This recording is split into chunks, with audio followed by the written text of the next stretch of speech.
Já que vocês gostam quando eu conto um pouco como eu educo meus filhos aqui na prática, na vida real, vou contar para vocês uma coisa que aconteceu hoje com a minha filha de 6 anos. Resumidamente, no almoço de hoje eu percebi que ela estava demorando mais do que o normal para terminar de comer. Eu já estava sacando o que era, mas eu vou chegar lá, você vai entender a história. Eu perguntei para minha filha a primeira vez: Sara, você está cheia? E aí ela respondeu que não. Aí eu falei: então você vai continuar comendo? Ela: sim. Beleza. Só que aí eu percebi que ela estava se distraindo muito, que ela estava demorando mais ainda para comer, né? Dar outra garfada. E aí eu perguntei pela segunda vez para ver o que ela ia falar. E eu já sabendo o que estava acontecendo, tá, gente? Perguntei a segunda vez: Sara, você já está cheia? Porque eu estou vendo que você está demorando para comer. E aí ela falou assim: eu não estou cheia ainda, mãe, eu vou continuar comendo. Beleza. E aí eu olhei pra ela assim, já meio que, né, vendo se ela sacava que eu tava sacando. Então, o que tava rolando? Seguinte, ela tinha pego um prato maior que todo mundo, né, do almoço. Então, beleza. Eu sabia que ia ser muito pra ela. Mas, como ela tava demorando pra comer, eu, meu esposo, né, e o meu filho, a gente adiantou pra comer a nossa sobremesa, um docinho. E ela só observando aquilo enquanto ainda estava com o prato de almoço dela. Então, eu não sei se você já sacou, mas ela estava com medo, né? Medo de falar pra mim que estava cheia, porque eu costumo falar que quando a gente tá com a barriga muito cheia, não tem espaço mais nem pra doce. Gente, mas pra vocês entenderem a situação, eu não faço o terror de que não pode sobremesa, essas coisas. Claro que não, ainda mais com criança, judiação, né?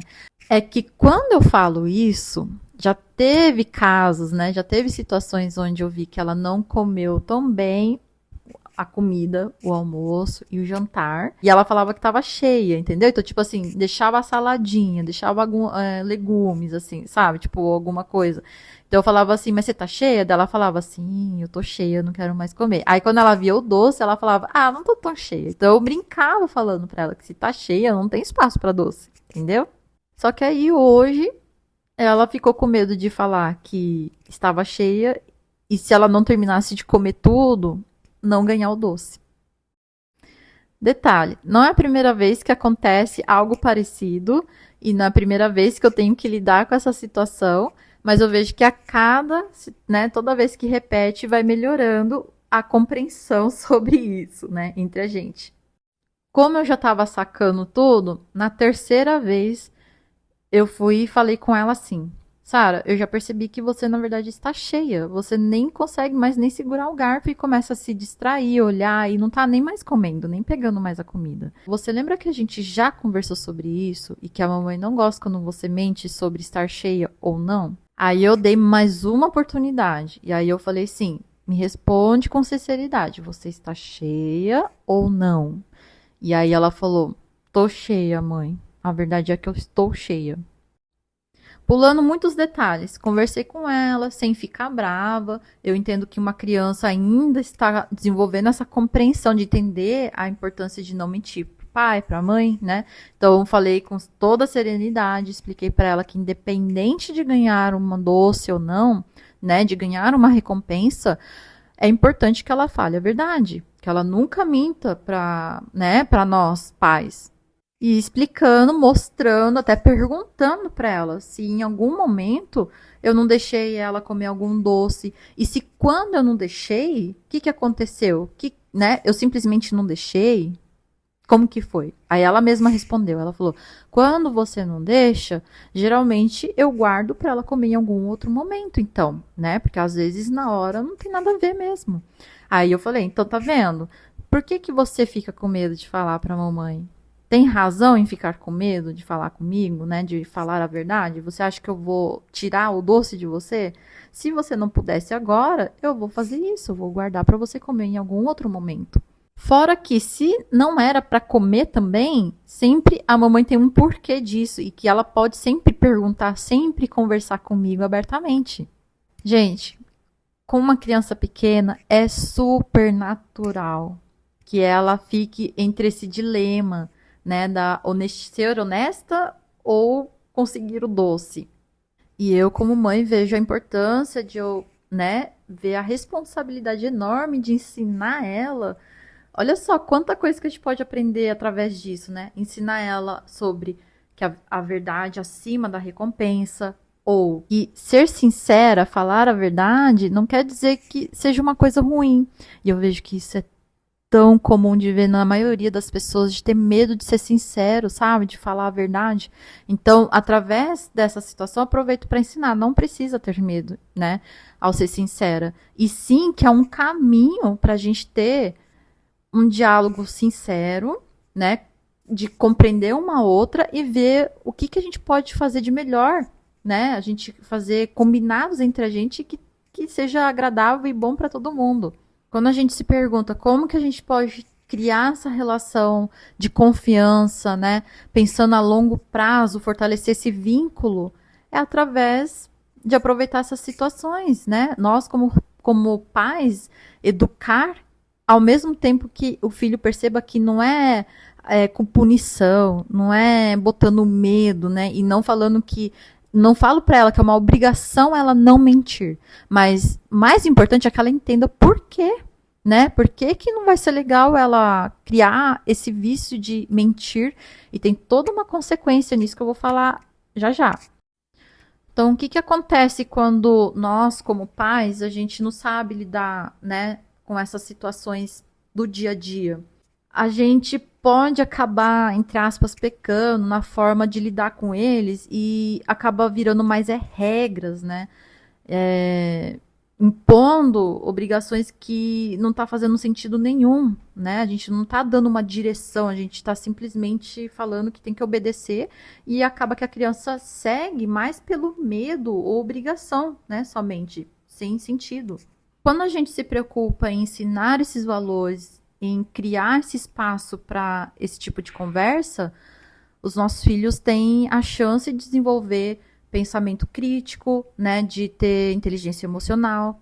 Isso é uma coisa que estou construindo hoje, ela com 6 anos, mas pensando no futuro também. Então imagina ela, né, a gente criando esse tipo de relacionamento entre nós, de confiança, e quando ela se deparar com algum desafio maior, né, ela vai ter muito mais essa abertura para vir conversar comigo sobre coisas que vão ser mais difíceis também, né, conforme vai crescendo e lidando, se deparando com desafios novos, né. E apesar de eu estar falando aqui de educação, né, dos filhos, de crianças pequenas, eu quero pontuar uma coisa que é importante para nós adultos. Então, algumas consequências que a gente pode ter na vida adulta, eu listei algumas coisas aqui, ó. Você vai lembrar de alguém, de algum adulto conhecido, ou até mesmo pode se identificar, saca só. Dificuldade em expressar sentimentos e necessidades. Ou seja, em expressar o que está sentindo, não sabe explicar o que está passando, não sabe comunicar nada, ou pedir ajuda, não sabe pedir ajuda, ou estabelecer limites. Já lembrou de alguém ou se identificou? Baixa autoestima e insegurança. Dificuldade em confiar nos outros. E eu não estou falando sobre você ser bobo e confiar em todo mundo, mas tem gente, a maioria das pessoas julgam muito mal, então acaba desconfiando de tudo e todos e fica numa neura, tá ligado? Propensão a mentiras e manipulação. Então pega só esse exemplo do que aconteceu com a minha filha, aí eu deixo pra lá, deixo quieto, não explico nada, não educo. Ela tem uma chance muito grande de se tornar um adulto que escondeu, que aprendeu a esconder a verdade na infância, né? Prefere mentir, seja no trabalho, com um parceiro, tudo para evitar punições, para evitar rejeição, né? Para, entendeu? Prefere enganar os outros para evitar discussões, ou seja, aquela baixa autoestima de encarar as coisas, de resolver, dificuldade em lidar com frustrações. Nossa, tanto de adulto que eu conheço que não sabe lidar com frustrações, gente. Não, sabe? Aí acaba complicando mais do que devia. Então, só no quesito do diálogo que eu busco ter com a minha filha, né, um diálogo aberto, que procura entender uma outra, que a gente faz combinados, né, explica os valores, né, enfim, é uma coisa que faz com que a gente crie adultos mais equilibrados, confiantes e capazes de ter relacionamentos saudáveis também, Porque como é que você vai ter um relacionamento saudável sem conversar direito, gente? Não dá. A comunicação é uma coisa básica, entendeu? E é uma coisa que carece bastante, né? E olha só a oportunidade de trabalhar com um assunto, né? Esse assunto mentira, né? De mentir. Já dá outro vídeo, não vai dar para trabalhar aqui, mas assim, digo, você aproveitar a chance de conversar com teu filho, de você mesmo, né, se analisar e ver como que você lida com relação a isso, se você anda mentindo, né? Porque, gente, mentira traz tanto prejuízo na nossa vida. Então, a gente tem que estar, né, entendido com relação a esse assunto, é muito importante. Então, mais do que falar sobre educação dos filhos, eu quero aproveitar esse exemplo para a gente pensar e revisar nós mesmos, né? Se a gente está entendido dessas coisas, por quê? Porque eu vejo que a gente tem tolerado, né? O nosso comum aqui, o nosso normal, que não devia ser, é de tolerar muito dessas coisinhas pequenas que vai nos fazendo mal, entende? É tipo aquela praguinha assim que você vai ignorando e quando vê já virou um matagal, meu, e dominou e virou uma floresta só de pragas. Então, ao invés de deixar passar, sabe, essas coisas, essas oportunidades do dia a dia, coisas que você vê que tem que passar limpo, que tem que limpar, que tem que resolver, entendeu? Resolve, não deixa passar, entendeu? Se resolva de pouquinho em pouquinho. Se precisar de ajuda, tá difícil, peça ajuda, né? Não seja igual esse adulto que não sabe pedir ajuda. Todo mundo precisa de ajuda, é normal. E melhor do que sentir vergonha por pedir ajuda e não ter que admitir os erros é continuar dessa forma ilimitada, gente. Entendeu? Não dá certo isso aí, não. Não é legal. Pegue o gosto por fazer as coisas direito. A gente tá muito mal acostumado com muitas coisas ruins, muitas coisas tortas aí, sabe? Coloca todas as sujeirinhas embaixo do tapete. Vamos parar com isso, beleza?